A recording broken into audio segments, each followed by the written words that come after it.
And more now on the Frontier and Spirit Airlines merger we first told you about. We're learning today it could be good news for the Caribbean region. Frontier Airlines has announced it plans to buy Spirit Airlines for a reported nearly $3 billion. The deal would create the nation's fifth largest carrier. Both airlines fly into and out of the U.S. Virgin Islands and Puerto Rico at discounted rates. And according to the companies, the combined airline would be more competitive against its larger rivals and give travelers more option.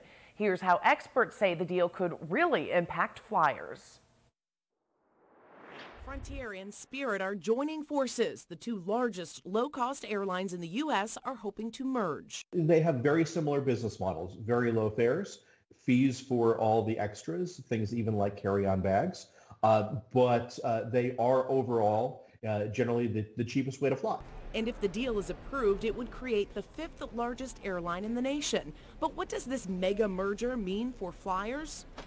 Probably not a good thing for the average American flyer, simply because having more airlines and more competition in the market generally drives down lower fares. It's very rarely the case that airline mergers are good for the consumer, at least in the narrowest sense. Experts agree that fares aren't likely to get any lower. It's still unclear what brand the two companies would fly under, but Frontier says the combined company would offer more than 1,000 daily flights to over 145 destinations.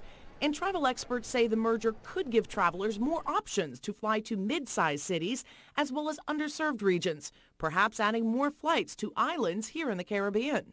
You might start to see a lot of Caribbean islands that maybe never had budget service before. You might start to see a lot more interesting options to Mexico or to Central America. Frontier and Spirit say the deal will allow them to grow and hire more employees. But before it comes a reality, the merger has to be approved by federal antitrust regulators. You don't have to worry about this in the context of your summer 2022 travel plans. It's going to take time for this merger to be approved by the Department of Justice.